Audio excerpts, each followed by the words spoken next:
Siyanibingelela nonke ababukeli nani balaleli egameni elihle lenkosi uJesu Kristu.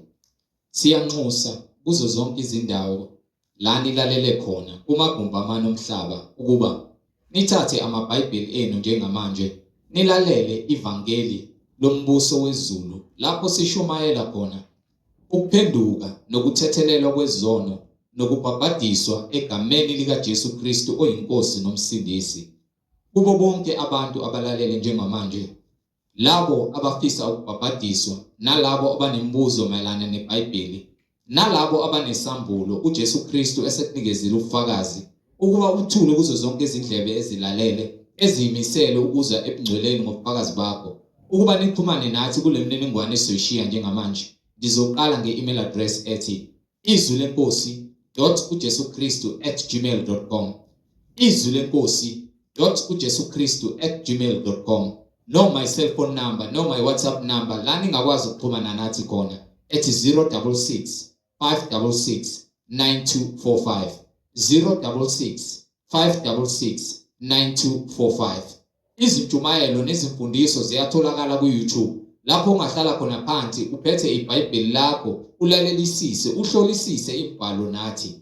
Ku-YouTube uzosearcha uthi izwi lenkosi uJesu Kristu, izwi lenkosi uJesu Kristu. Ungakhohlwa ukusharisha ilink nabo bonke abantu obaziyo. Ungakhohlwa futhi nokuba uthumele ilink kubo bonke abantu, ikakhulukazi labo ohlanganyela nabo ngaso sonke isikhathi manihlanganyela nithi niyakholwa ukuthi uNkulunkulu wadala izulu nomhlaba, nifakazelana ukuthi niyakholwa ukuthi uJesu Kristu uyinkosi nomsindisi empilweni zenu, kuze wonke umuntu ahlolisise imfundiso asuke ishunyayezwa nasuke ifundisa kube ngabe iyafakazelwa yini izwi lenkosi uJesu Kristu.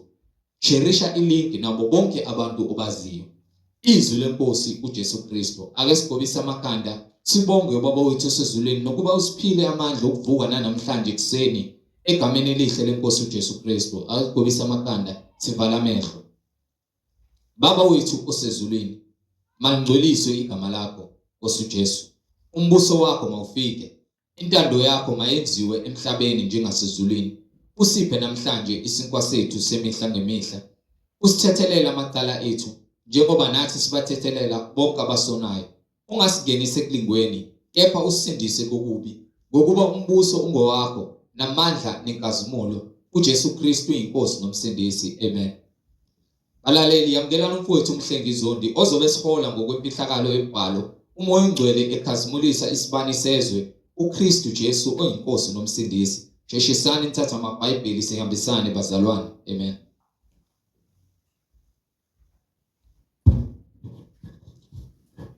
Ngibingelele bazalwane.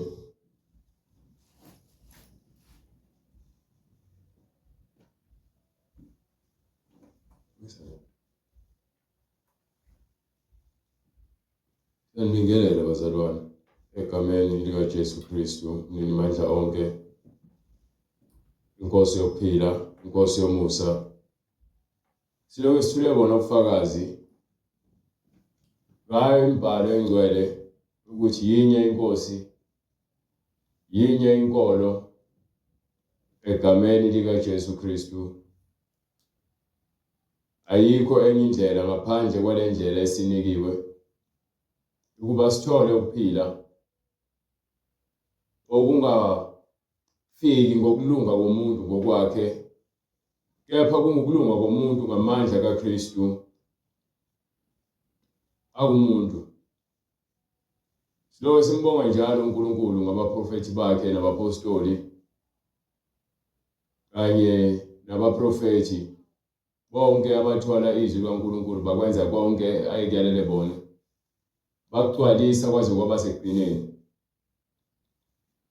Sibonge uNkulunkulu ngendodana yakhe yona yodwa ayithumele emhlabeni ukuba izofela izono zethu, yena olungileyo, yena ongcwele ophelele, wazokhombisa thina indlela yokuphila.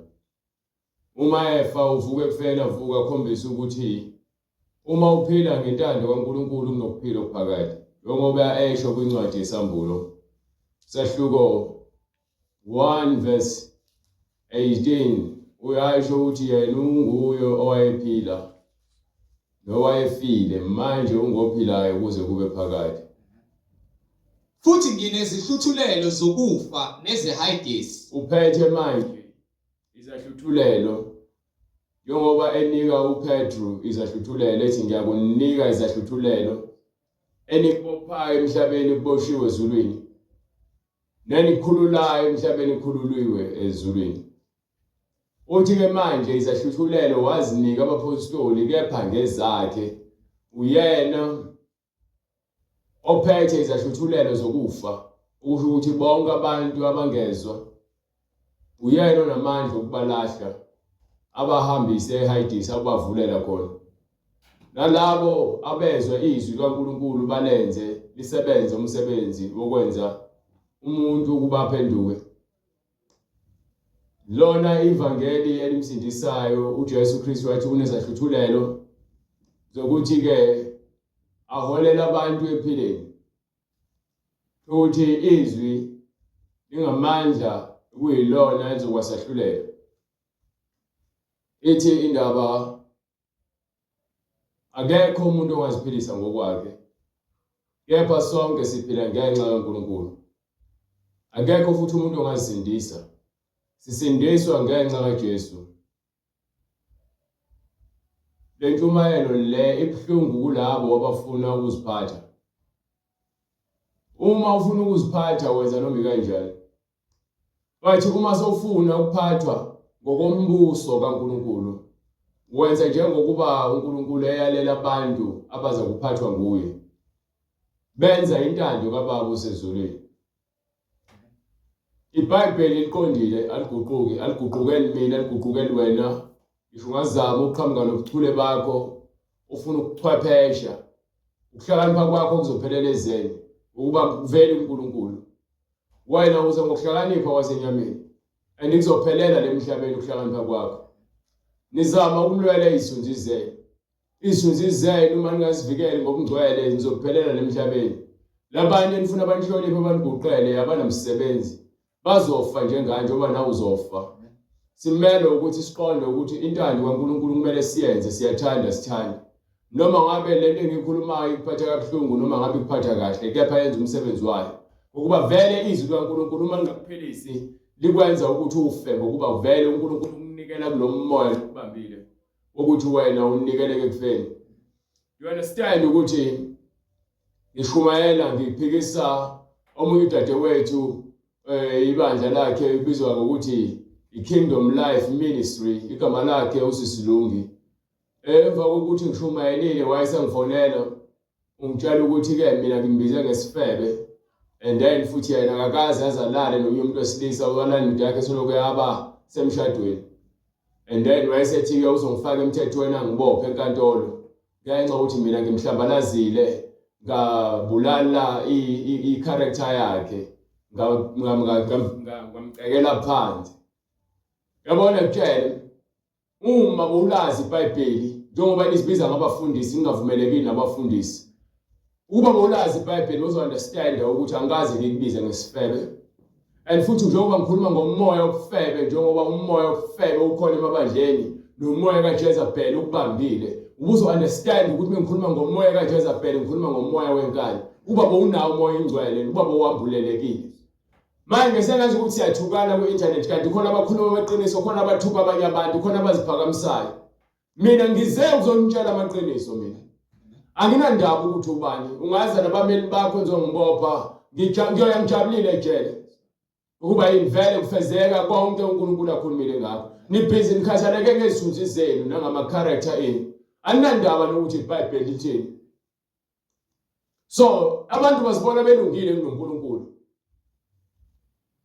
Mina ngikutshela mawucabanga ukuthi usisi wami kuKristu cha usiyena usisi wami nje ngusisi. Kepha kuKristu cha. Ukuba iBhayibheli libhale phansi ukuthi uJesu ke mekuthunyelwa lapha kwincwadi yaMathewu sahluko 12 ngithi verse 50 from verse 51 mangaphosisi. uJesu ke mekuthi uthunyelwa abafundi bakhe babambize ngesikhathi efundisa kwenzakalani. Incwadi ngokuka Mathewu isahluko 12 verse 47 omunye wathi kuye bheka unyoko nabafowenu bemi ngaphandle befuna ukukhuluma nawe. Ukhuluma ngabantu benyama, abantu bazalwa naye ngokwenyama.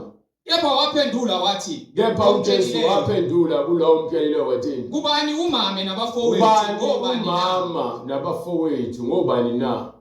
Welula isandla sakhe ngakubafundi bakhe wathi, uJesu wayeselula isandla kubafundi bakhe wakhomba bani abafundi bakhe ebizwa abazali bakhe nabafowabo. Kepha waphakamisa isandla wabuza wathi ubani umama nabafowethu? wathi bhekani umama nabafowethu. Wakhomba abafundi bakhe wathi umama nabafowethu baphakathi kwabafundi bakaNkulunkulu. Ukuba yilo nalo owenza intando kaBaba osezulwini, nguye ongumfowethu nodadewethu nomama. So angikwazi ukuthi wonke umuntu ozothubiza uJesu ungumfowethu nodadewethu. Ngikwazi monganizwe iBhayibheli. iBhayibheli ithi umfowethu nomama yilabo abenza intando kaBaba osezulwini. Uma ngizokhuluma ngezinto ezikeBhayibhelini bese ziyakhubekisa bese wena ugijimela ukuthi ungifonele noma ungifune khona uzongisabisa ukuthi uzongibopha. Anginankinga wenza vele intando kaBaba wakho uSathane. You understand?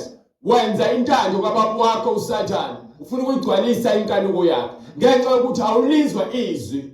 Ngitsho ukuthi kwenye imtshumayelo yakhe ke bekuthiwa abantu besifazana bavumelekile bahlale bashumayele emasontweni. Uthi ke akubizwe umpostoli Paul akayena uTimotheo yena.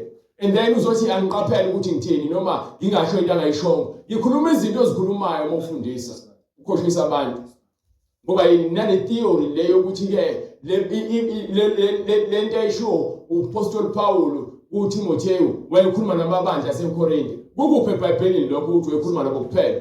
Ongivulele kwencwadi le ethi khona wonke amabandla kaNkulunkulu kufanele kube njalo lapha kwincwadi yesokuqala seKorinte.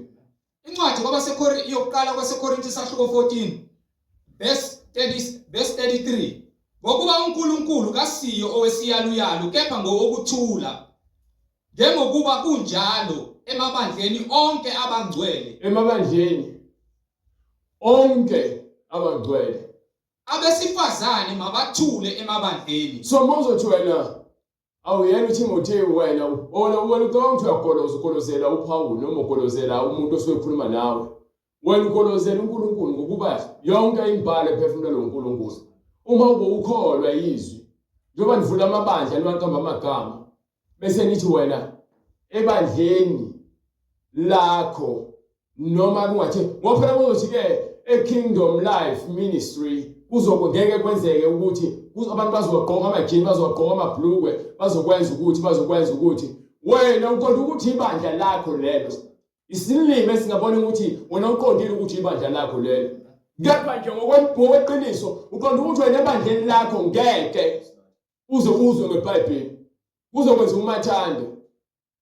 So abantu besifazane bazoluka ibandla likaSathane lelo. Abantu besifazane bazofaka amabhlukwe ibandla likaSathane lelo. Abantu besifazane bazofaka izinzipho ibandla likaSathane lelo. Singayi enkantolo. Enkantolo uzofika ngithi iBhayibheli likhulumayo. Mawukuthi wena uzibiza umfundisi uhambisa indaba zasemngcweleni. Enkantolo umosha isikhathi sakho ngokuba ufakazi sifaza ngabo kula. Mawukuthi wena uthi mina ngikubiza ngesifebe ivideo igcwele i-internet. Kuzomela uveze ukuthi kuphi lapho umhleli Zondi athi khona usisilungu isefebe. Kufanele kuveze mawungavezi lokho usho ukuthi wena usifunela kwakho awufuni ukukhuzwa izwi. Bese nithi nifuna ukukhuzwa private yabona nje abanithukana noEnigma manje nobani usekhuluma akafuna ukuqonda igama nomuntu uloku ekhuluma engathi egigiyela ingakho umoya ungathi amaKristu ayahlebana kwanda. Ngokuba uEnigma ubekhuluma ngabanye opastor Zondo ekhuluma ngabanye bese efika kusisilungi usenza njani? Usegigiyela usethi ubone lo umuntu wesifazane omfundisi egqoka ingubo etight ethi unomoya wenyoka yasemanzini.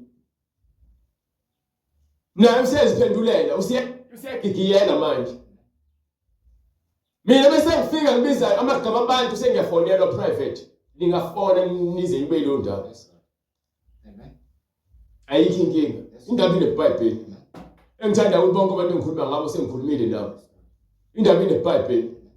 Hayi ukuthi ngishumayela ngani. Vele ukwashumela ngolozuzana ngoJezebel ngoba na ukhona wenza imisebenzi ephambene nentando kaNkulunkulu. uJezebel wayefeba ngokomoya ukufeba ngokomoya ukwenza ukhonza abanye uNkulunkulu ukufaka izinwele zokufakela ukukhonza abanye uNkulunkulu ukuba lozo zinwele aziveli kuNkulunkulu odala izulu nomhlaba ukuba lezi zinwele besikwenza uNkulunkulu bezizoba ile ndlela le uNkulunkulu azidale ngayo uNkulunkulu usho wesifazane angagqokisi kowesilisa owesilisa angagqokisi kowesifazane ukuba yilo nalowo owenza leyo nto leyo uyisinengiso phambi kwaNkulunkulu kepha nina nesibindi sokuthi nibe phambi kwabantu nibe ningavumelekile ukuthi nifundise nokushumayela nizoba nithi ke angishumayela ivangeli mina nginganinaki nina ngishumayela lona nje ivangeli awunginike loncwadi leyo yalontuzana yokuqala kaTimotheo usahloko 4 ngibakhombisa ukuthi ngishoyesibili ngelesibili ngikhombisa ukuthi ngikushumayela yona umpostoli Paul akithi ukhuluma phambi kwaNkulunkulu uthi uyamiyala uTimotheo phambi kwaNkulunkulu nenkosi uJesu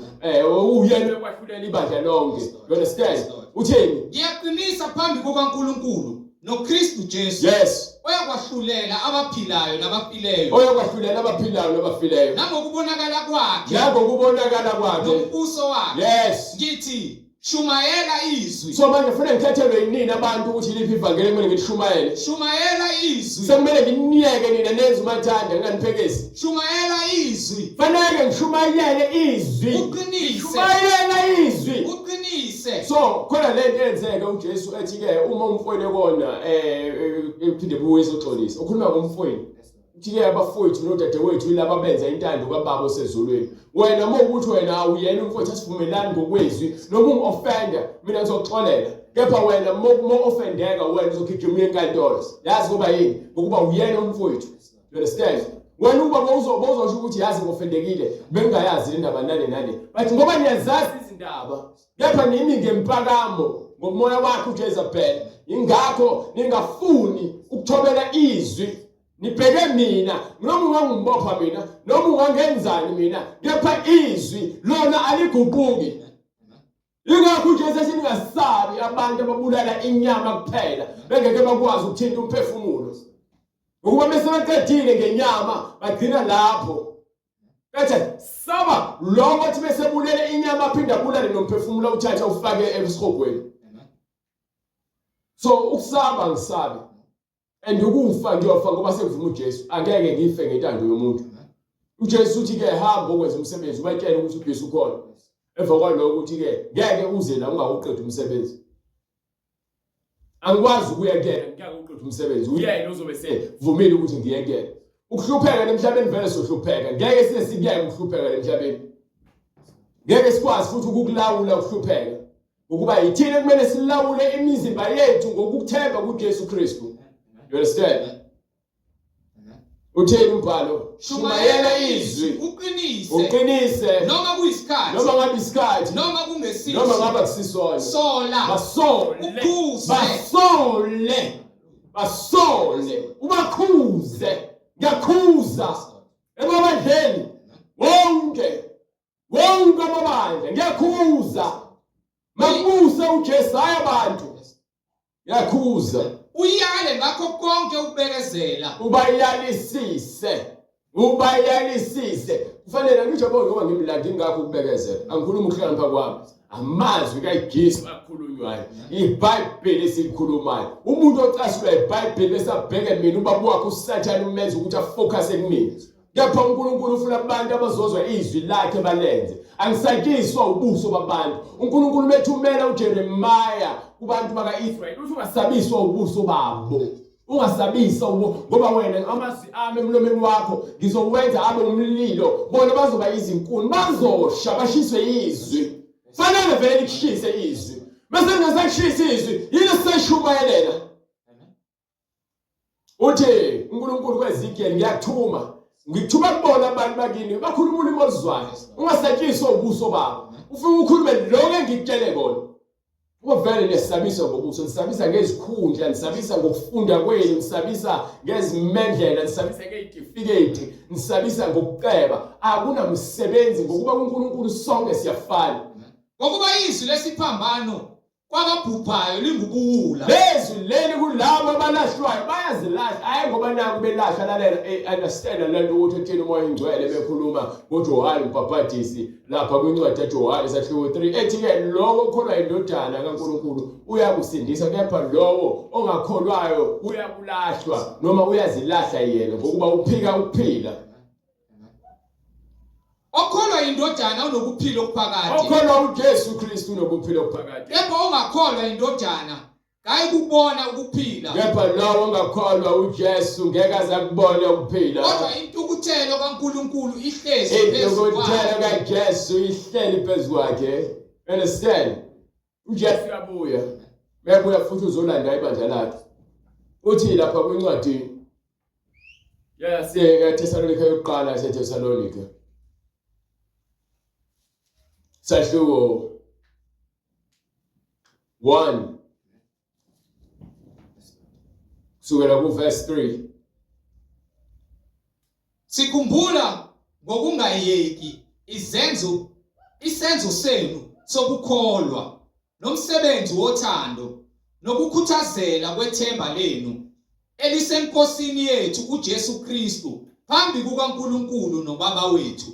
Sikwazi bazalwane abathandekayo abathandiweyo nguNkulunkulu ukukhethwa kwenu ukuthi ivangeli lethu alizanga kini ngezwi kuphela kodwa nangamandla nangomoya ongcwele nangokwethemba okukhulu. Okay, ivangeli lethu masiza kunina bantu bakaNkulunkulu abakhethiweyo ngamandla kaNkulunkulu nangenkazimulo kaJesu asizwi ngokushumayela kuphela kepha amandla afakazela izinguquko ezenzakalayo ezinhliziyweni zabantu bekhetha uJesu ngamandla okuzwa ukuthi uNkulunkulu unokuphila ebambulela ukuthi yena kuphela ongabanika ukuphila ngoJesu Kristu nangomoya ongcwele. Bese ke lo moya ongcwele othi ithanda umakhelwane wakho njengoba uthanda umoya oyingcwele lo. Uma ungenawo umoya wokuthanda nokuthethelela awunawo umoya ongcwele. Nangokwethemba okukhulu. Nangokuthemba lokhu kuvele izwi. Yayizwa lonto leyo. Ukwethemba okukhulu kuvele ngezwi. Izwi elivela ngokukholwa kulabo ababiziweyo. Izwi kaNkulunkulu. Uma lisho uyayezwa elokuthi wena ukholwe. Uma ukholwa ungakholwa ayikho inkinga uyazilahla kepha lo okholwayo uyasindiswa bese amuyeliswa isiphiwo sikamoya ingcwele ngoba yini ubizwele ukuthi aphile lempilo yokuthi azi ukuthi egcineni lemfundiso esifundisayo sifundisela ukuthi abantu babe nethemba lokuthi lokuphila kwabo kwanemhlabeni okwesikhashana bazofa kopha khona ukuphila okuphakade lapho khona beyakuvuswa bonke abafileyo bese beyohlangana nenkosi uJesu emoyeni bekhona abazolahlwa khona abazokhethwa babe ngabakhethiweyo baphile nenkosi uJesu okwangona phakade. So sishumayela ivangeli thina lokuvuka kwabafileyo ukuthi uma wena uthatha levangeli uzokwenza lokho okuyintando kaNkulunkulu bese uba nethemba ukuthi ezinhluphekweni zonke wena uNkulunkulu uyakuvusa uma uhleli ubekezele lapho khona ulingwa ethi ke uJakobe kwincwadi yakhe sahluko 1 verse 3 sahluko 1 verse 3 ya uJakobe ekhuthaza abazalwane ukuthi kukho konke okwenzakalayo ningakhubeki ningabaleki ningaduki ningatatazeli ukuba lokho kwehlekelayo kufanele ukunehlelwa ithona. Nazi ukuthi ukuvivinywa kokukholwa kwenu. Ukuvivinywa kokukholwa kwethu kuveza ukukhuthazela. Kuveza ukuthi thina kumele sibekezele. Kepha ukukhuthazela makube nomsebenzi opheleleyo. So ukukhuthazela kwethu makupheleliswe ukuze nibe ngabapheleleyo nabangenacala abangaswele lutho abangasweli lutho. Abantu abangenacala so kwehleshe sifanele ukuba abantu abangenacala kuzona zonke izimo esihlangabezana nazo sifanele ukuba abantu abangenacala ngokuba icala liyokwenza ukuthi ube necala phambi kaNkulunkulu. Ungangamzonda umakhelwane ungangabulala, ungangayintshontsha, ungangaqamba amanga. Kepha uma ufeba noma uphinga noma ubulala noma uhleba noma uzonda noma uthakatha, ekubeni futhi uthi uyakholwa wena unecala. Uma ungathetheleli unecala. So understand ukuthi into esibizela yona ukuba thina sibe ngabantu abaphila impilo epheleleyo. Singasoleki phambi kaNkulunkulu ngokuba lokho kuyakusiza thina ukuthi sithi mase simile phambi kwakhe sime singesabi sazi ukuthi siphelelisiwe kuye ngothando lwakhe oluphelele. Understand? No, kuyela ngale kwincwadi Thessalonika. Incwadi yokuqala kuThessalonika, isahluko sokuqala, verse 5. Ukuthi ivangeli lethu alizanga kini ngezwi kuphela kodwa nangamandla, nangomoya ongcwele, nangokwethemba okukhulu, njengokuba nazi ukuthi saba ngabantu abanjani phakathi kwenu ngenxa yenu. Nani naba ngabalingisi bethu nabenkosi. Senilamukele izwi ekukhuthazekeni okukhulu ngokuthokoza kukamoya ongcwele. Naze naba isibonelo kubo bonke abakholwayo abasemaKadoniya nase-Akhaya, ngokuba udumo lwezwi lenkosi lophuma kinina lwafika angisho eMakedoniya nase-Akhaya kuphela, kepha ezindaweni zonke lapho ukukholwa kwenu nguNkulunkulu kuphumele khona. Ngakho asisadingi ukukhuluma lutho, ngokuba bona uqobo balanda ngathi ukuthi kwabanjani ukungena kwethu kinina, nokuthi naphendukela kanjani kuNkulunkulu, nishiya izithombe ukuba nikhonze uNkulunkulu ophilayo oweqiniso, nilinde indodana yakhe ivela ezulwini,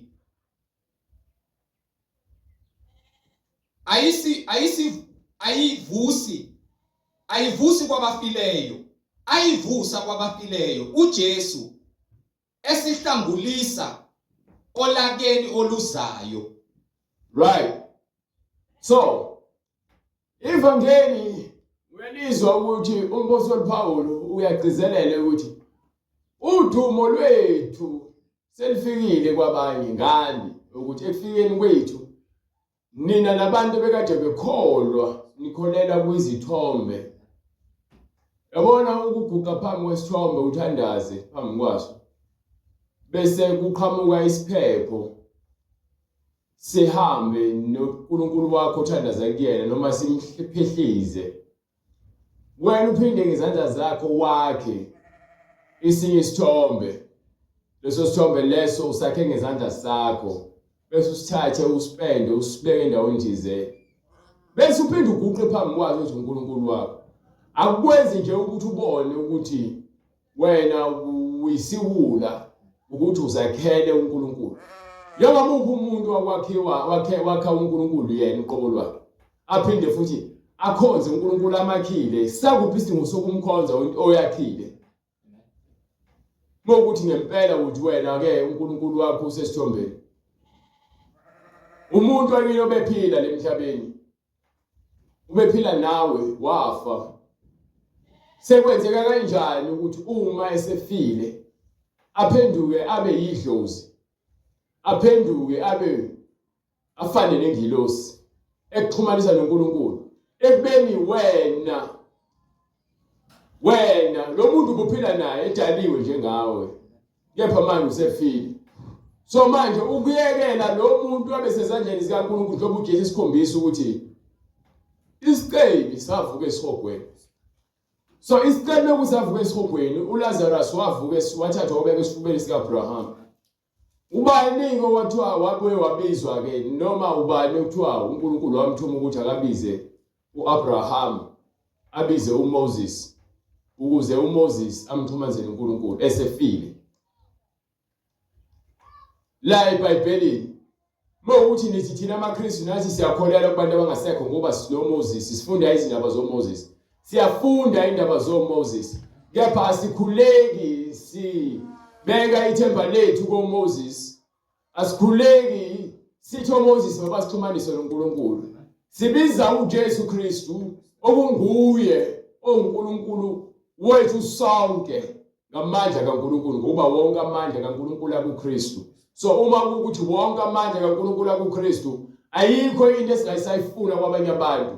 Sifuna uNkulunkulu okunguye odale izulu nomhlaba. Uthi umpostoli Paul kwincwadi yezenzo sahluko 17 kusukela kuverse 21 engena eAthene efika bekhonza izithombe uthini ngokuba bonke abase-Athena nabafokazi abakhe khona babengazilibazisi ngokunye kuphela ngokukhuluma nokuzwa izindaba ezintsha. Yes. uPawulu wema ke phakathi ne-Areopagu wathi, madoda ase-Athene, ngiyabona ngakho konke ukuthi nikhonza kakhulu oNkulunkulu. Yes. Ngokuba kwathi ngihamba ngibuka izinto enizikhonzayo ngafumana ne-altare okulotshwe kulo ukuthi elikaNkulunkulu ongaziwayo. Yabona nikhonza ngigcina senikhonza ngisho izinto eningazaziyo. Yabo izwa lento lokuthini uJesu. Izujesu. Incwadi kaJohane sahluko 4. Niyakhonza nize nikhonze lezinkinga. uJesu ngakho eqhamuke khona umuntu wesifazane lapha uverse 20. Ekhuluma naye lo muntu wesifazane ethini? Okhokho bethu babekhuleka kule ntaba. Yes. Nina ke nithi iseJerusalem indawo lapho kufanele kukhulekwe khona. Yes. uJesu wathi kuye, Izwa uJesu uthini? Sifazane, kholwa yimi. Isikhathi siyeza lapho ningasayi kukhuleka kubaba kule ntaba naseJerusalem. Yes. Nina nikhuleka kweningakwaziyo. Nikhuleka, yabona lento eyenziwe esehambile uJesu kudala. Umpostoli Paul uzofica abantu bathi i-altare loNkulunkulu ongaziwa. uJesu uyayikhuluma lento. Abantu bayakhuleka. Bakhuleka ezintweni abangazaziyo. Thina sikhuleka kwesikwaziyo. Lapha labo abamaziyo uNkulunkulu abazi uJesu bakhuleka kwabakwaziyo. Ngokuba insindiso ivela kubaJuda. Insindiso ivela kubaJuda. Kodwa isikhathi siyeza. Insindiso ivela kubaJuda ngenxa yokuthi uNkulunkulu izwi wanika uAbraham nesizukulwane sakhe. Njengoba linika uAbraham nesizukulwane sakhe kwaze kwafika isikhathi sokuthi izwi lithunyelwe liphumele nakwabanye abantu basezizweni. Ingakho ethi isikhathi siyeza. Sesikhona manje isona isikhathi ke lesi. Lapho abakhulekayo abaqinisileyo. Labo abakhuleka ngokomoya nangeqiniso. Bayakukhuleka kuBaba ngomoya nangeqiniso. Abakhuleka kuNkulunkulu ufuna abantu abakhuleka ngezwi lakhe bekholwa izwi lakhe bakhuleke ngomoya. Nangokuthi izwi lakhe bazolenza ngeqiniso. Kusho ukuthi bakhuleka ngomoya nangeqiniso. Ngokuba uBaba ufuna abakhuleka kuye abanjalo. Abakhuleka kuye. Ngalolo hlobo lelo ngomoya nangeqiniso. uNkulunkulu ungumoya. uNkulunkulu ungumoya. Abakhuleka kuye bafanele ukukhuleka ngomoya nangeqiniso. So uyasibona isisekelo sokushumayela kukampostoli uPaul. Ukhuluma amazwi awodwa noJesu. Ngiyantshela mina abantu abakhonza uShembe badlala ngesikhathi sabo. Abantu abakhonza uLehanyane badlala ngesikhathi sabo. Abantu abaya eMaromini badlala ngesikhathi sabo. Abantu abaya kwi-Assembly of God badlala ngesikhathi sabo. Abantu abama-Pentecostal, abantu abama-Baptist Church badlala ngesikhathi sabo ngokuba balahlekelwa yizwi bese begijimela amagama ezinhlangano.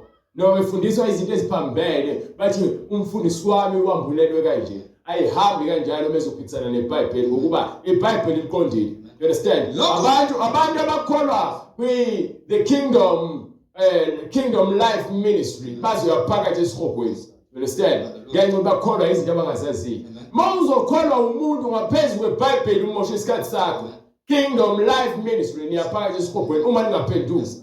Asidlali futhi ngalento le.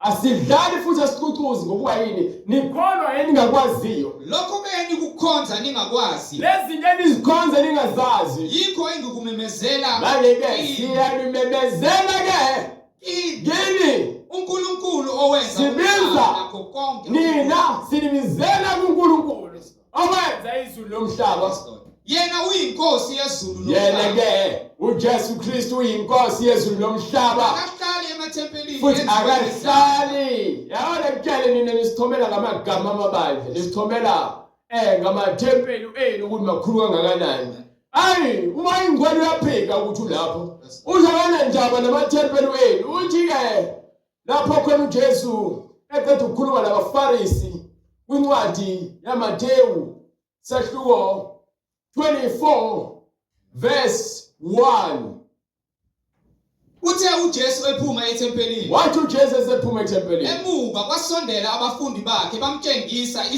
izakhiwo zethempeli cabanga abafundi bakhe babuka ubuhle basemhlabeni bamkhombisa izakhiwo zethempeli waphendula wathi kubo uthini uJesu anikuboni konke lokhu na niyakubona nje aniboni konke lokhu na ngiqinisile ngithi kini ngiqinisile ngithi kini akuyi kushiwa lapha itshe phezu kwetshe elingayi kudilizelwa phansi so I understand ukuthi njengoba ngikhuluma ngendaba zamathempeli anginandaba ngokuba uthi uNkulunkulu-ke imizimba yenu iyilo ithempeli likaNkulunkulu ophilayo so makube umzimba wakho ophila impilo efuna uNkulunkulu ukuze umoya wakhe uhlale phezulu isikhathi sokuthi kukho bekhona itabernacle lapho kukhona khona ifu elehlayo lizoba yinsika phakathi kwetabernacle asisekho ukuba uJesu wagcwalisa ukuthi kufanele kwehle umoya wehlele kumuntu kanjalo lo moya lo bese ugcwalisile ukuphila komuntu bese kufika isikhathi sokuvuka obafileyo njengokuvuka kwaJesu nayo yonke imoya yovuka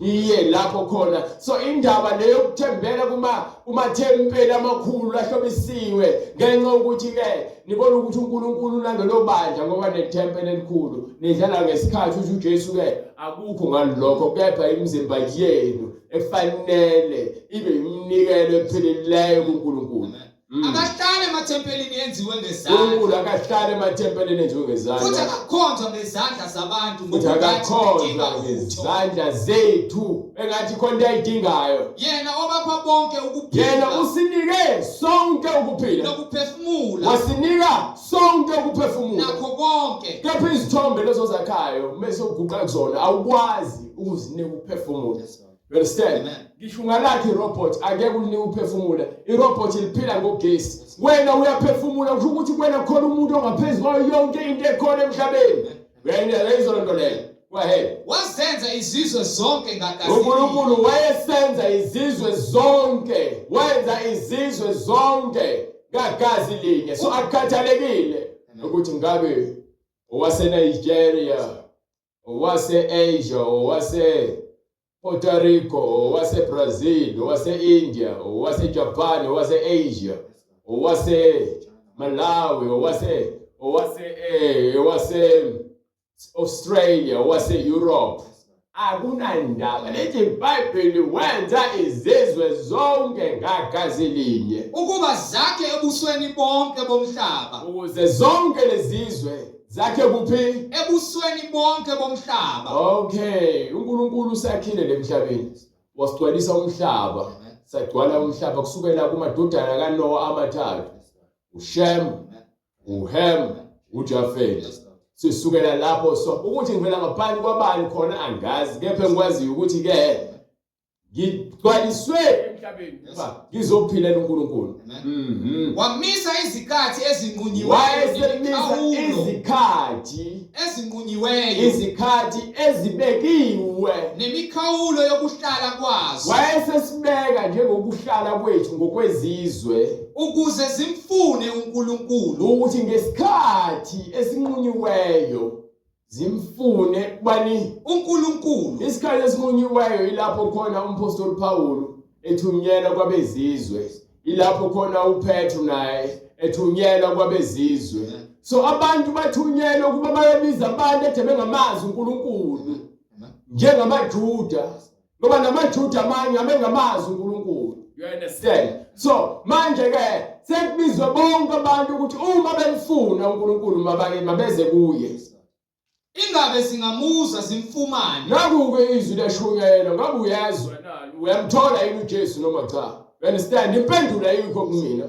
Isenhlizweni yakho unembeza wakho uyakufakazela. Do you understand? Amen. Ingani kakude kulona lo. Ngokuba lelizwi leli lithi lapha kwincwadi yamaRoma sahluko 10 kusukela kuverse 8 iyacacisela nje ukuthi bonke abantu fanele bakholwe ngezwi ngokuba izwi alikude nawe ufuna uJesu ethele umbhalo kepha uthini na izwi liseduze izwi liseduze nawe emlonyeni wakho uma nje lishunyayelwa selifikile kwena nasenhlizweni yakho seliyangena enhlizweni okungukutheni izwi lokukholwa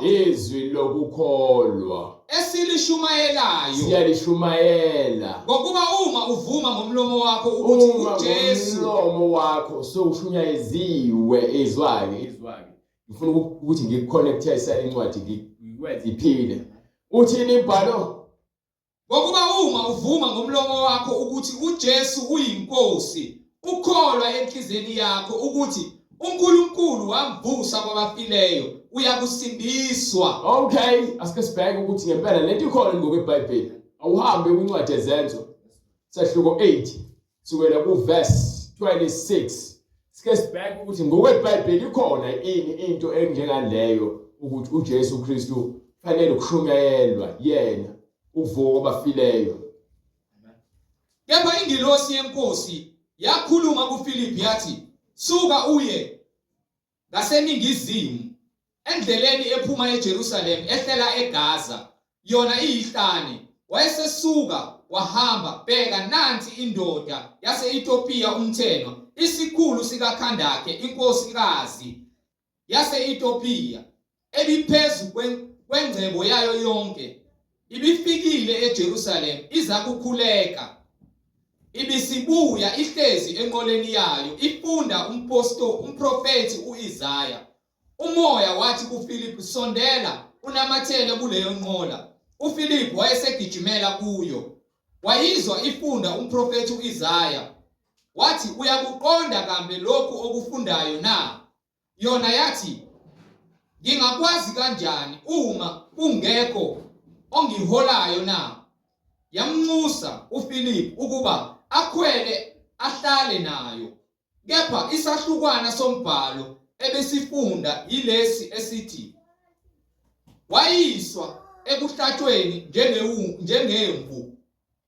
njengewundlu elithule phambi komgundi walo. Kanjalo kawuvulanga umlomo wakhe. Ekuthobekeni kwakhe ukwahlulela kwakhe kwasuswa. Kubani oyakulanda ngesizukulwane sakhe na? Ngokuba ukuphila kwakhe kuyasuswa emhlabeni.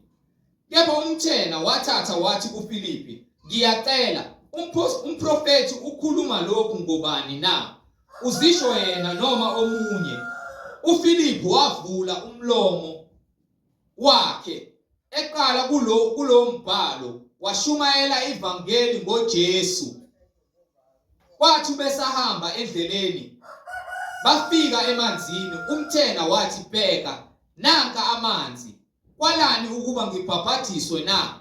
uFilipi wathi kuye uma ukholwa ngenhliziyo yonke ungenzeka. Uthe umbhalo izwi liseduze nawe emlomeni wakho nasenhlizweni yakho. Uma uvuma ukuthi uJesu uKristu uyinkosi futhi uNkulunkulu wamvusa kwabafileyo ungasindiswa.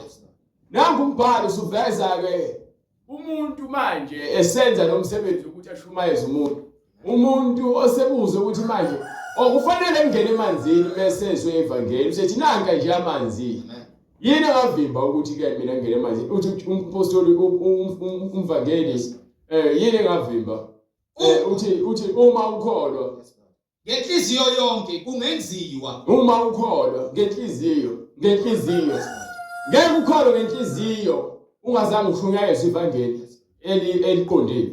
ivangeli eliqondile ilona liyakwenza ukuthi ufune ukungena emanzini njengokusho kwembhalo ubhabhadiswe egameni lika Jesu Kristu.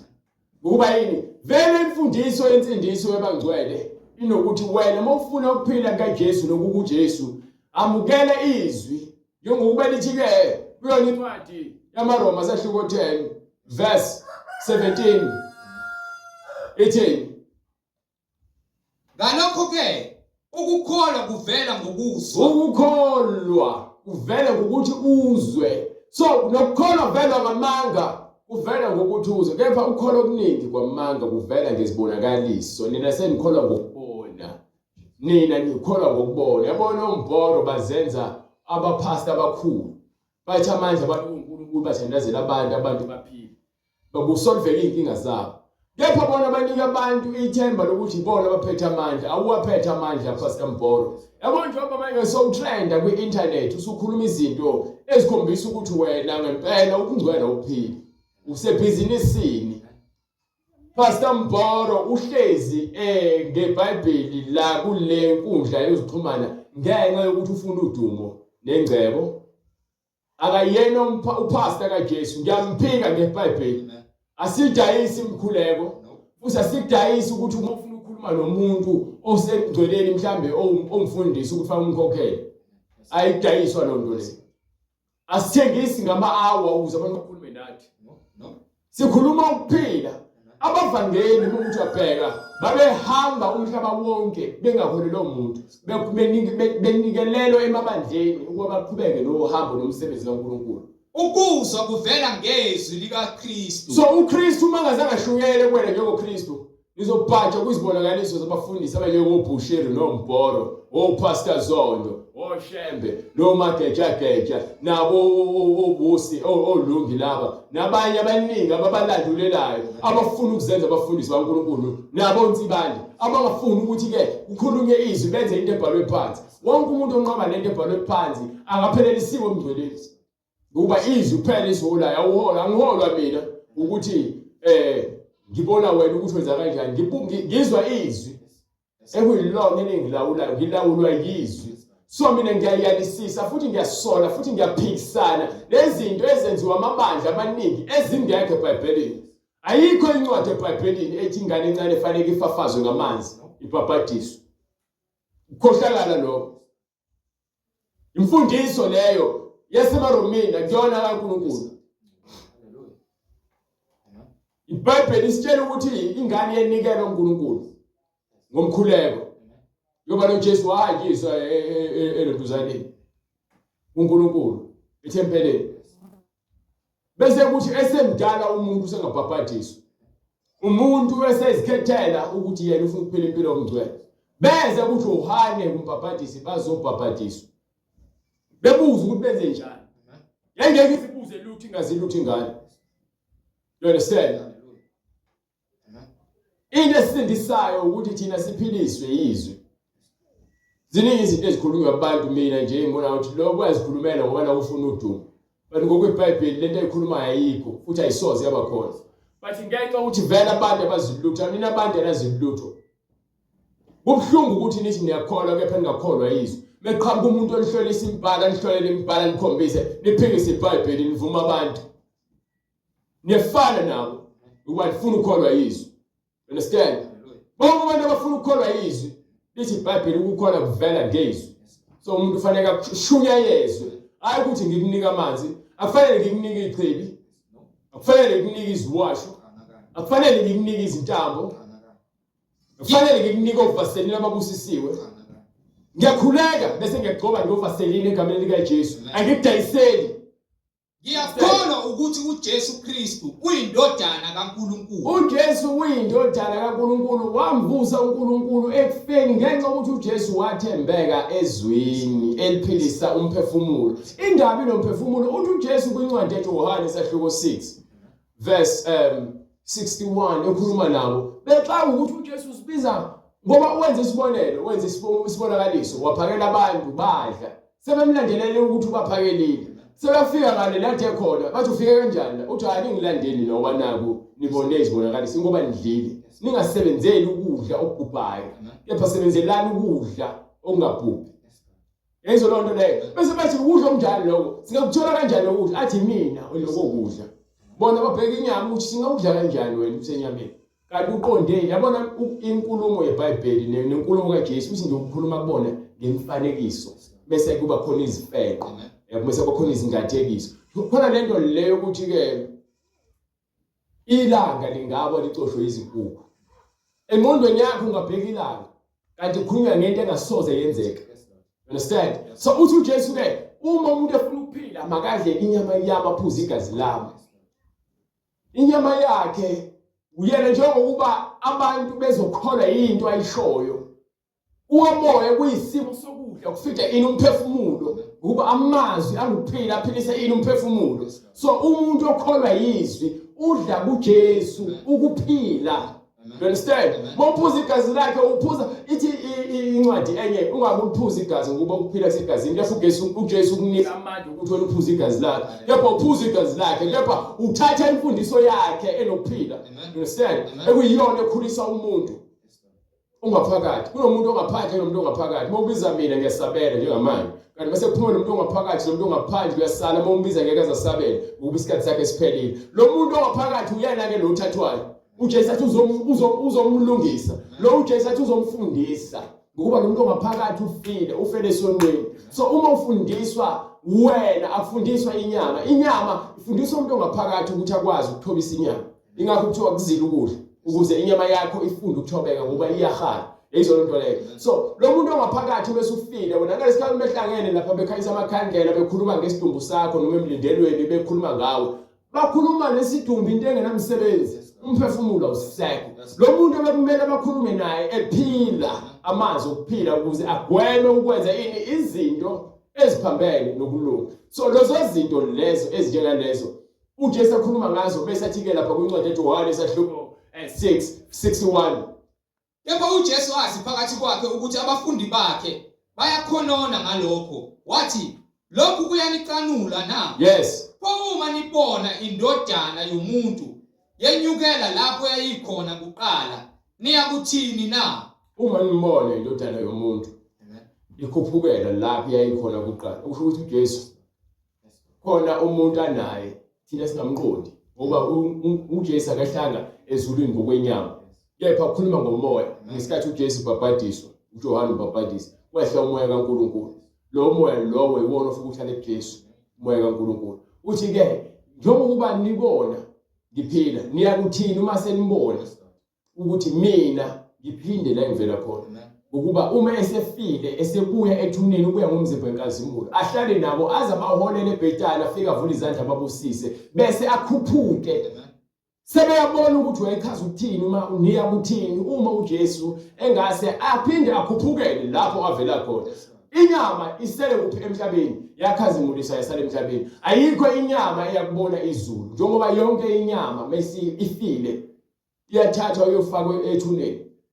Ifika ibole mfika sekukhona amathambo ukhombisa wona ukuthi ke akho nyama negazi yakungena ezulwini. Kunomuntu kaNkulunkulu ongaphakathi kwena. Bese athini uJesu? Kumoya ophilisayo. Ingabe nomoya, umoya ophilisayo. Akuyona inyama. Inyama ayisizi lutho. Inyama ayizuzi lutho. Amazwi engiwakhulume kini.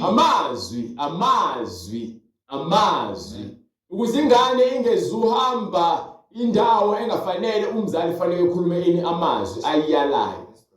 Ngaphandle kokuthi ke ayizwa izokwenza lokho okuphambene namazwi bese ingene ogibeni. Ngoba ukuba beyilalelile amazwi ibizosinda. Ukuthi amazwi ngempela anamandla kakhulu. Methi amazwi engakhulumile kini angumoya. Angukuphila. So ungafuni ukwamukela amazwi okuphila wena ngeke uzube nako ukuphila. You understand?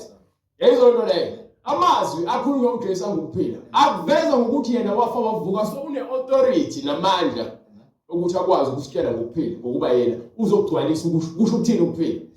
Uma ungakholwa izwi likaJesu hayi ukuthi unenkinga nenkolo yamaKristu no unenkinga nezwi. Izwi phela lifikile kuwena.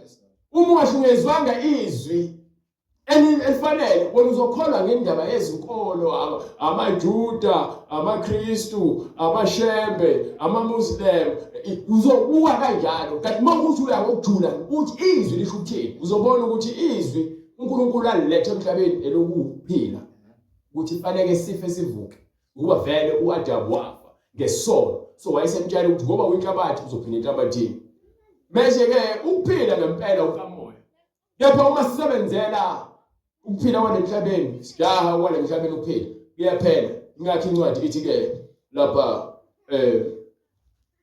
uthi uJesu incwadi yaMathewu zuthule izincwadi yaMathewu sahluko 5 verse 18 or 17 bese kuba ongile yaMathewu ngoba iyafika kuyona ngikhumbulayo itheni ningathi ngize ukuchitha umthetho nabaprofeti ningathi ngize ukuchitha umthetho nabaprofeti angizanga ukuchitha ngize ukugcwalisa ngokuba ngiqinisile ngithi kini kuze kudlule izulu nomhlaba akusoze kwadlula gama linye nasicashana sinye somthetho kuze kufezeke konke mase ufika isikhathi sokudlula nomhlaba sokudlula komhlaba kuzobe sekufezeke yonke into ekhona leBhayibhelini ukuze kudlule izulu nomhlaba ngokuba vele lizodlula izulu nomhlaba obekuyithola incwadi engiyithola sivale ngayo incwadi yokuqala kaJohane sahluko 2 verse 15 ithi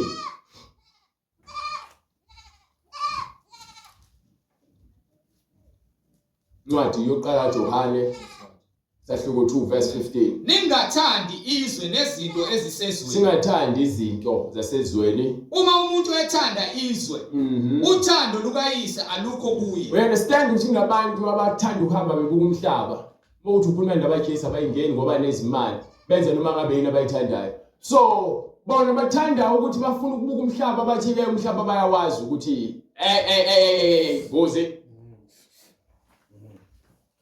ophazamisa ikhamera so lezi zinto lezi bantu bathanda izinto esemhlabeni ufuna ukuya eChina ufuna ukuyobona 7 wonders of the world uthanda umhlaba ngoba unemali uyafford you understand la abanye abaphila impilo bathanda impilo ebizayo ukuqoka kahle ubukeka kahle abukuswenka ukuthanda izinto ezibizayo uthanda izinto esemhlabeni bese ithini incwadi ngokuba konke okusezweni bonke lokho esikubonayo inkanuko yenyama izinto lezi sizifisayo nenkanuko yamehlo ayakhangeka nokuzigabisa ngalokhu kuphila bese ke emva kwalokho sesinazo lezi zinto sezihambe sithoma akuveli kuyise akusibona okwaNkulunkulu kodwa kuvela ezweni izinto lezo zikaSathane izwe liyadlula kanye nenkanuko yalo so konke lokho kuzwana lokho kubonayo okuzwa kungathi kukuphila kuwena ukuyadlula izwe liyadlula nenkanuko yalo yes kepha owenza intando kaNkulunkulu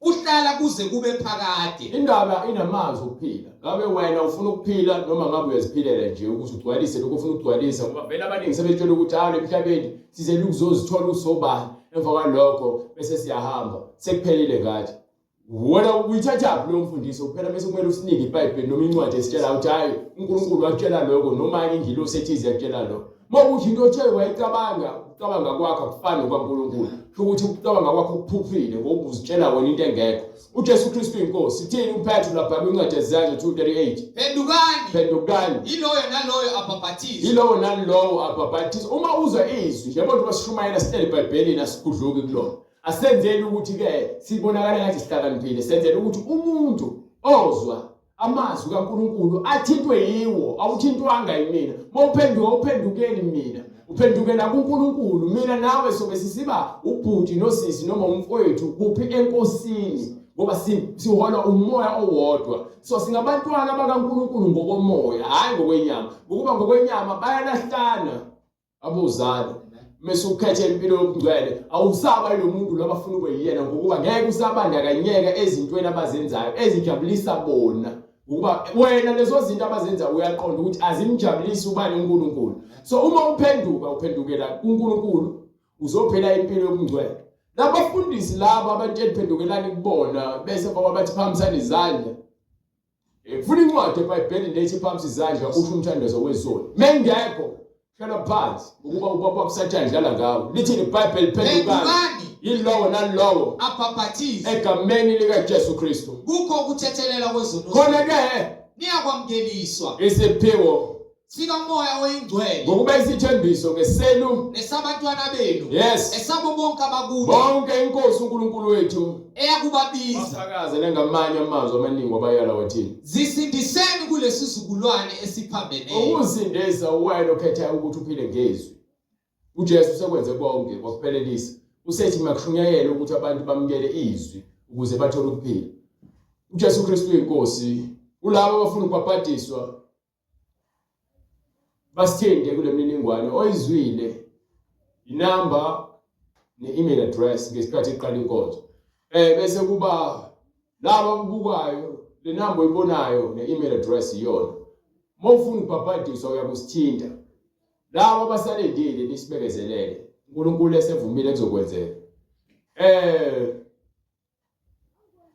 nabantu abanembuzo ke basithinde kuyona le mniningwane le enibonayo kwi-screen uJesu Kristu inkosi osifana uNkulunkulu babe egameni lenkosi yethu Jesu Kristu uNkulunkulu namandla siyabonga Nkosi uJesu siyabonga uNkulunkulu ngokuba izwi lakho liphilile lingamandla baba wethu sezulwini lifeza umsebenzi walo ukukhanya okuzile ezweni siyakwamukela Nkosi uJesu makukhanye njalo ezimpilweni zethu nasemphefumulweni wethu egameni elihle lenkosi uJesu busa kuze kube ngunaphakade emoya engcwele kuze kubonakaliswe ukuza kwakho Nkosi uJesu nenkazimulo yakho usuzokwahlulela abaphilayo nabangasekho wena wedwa uyinkosi nomsindisi sathi udumo nenkazimulo manje naphakade amen.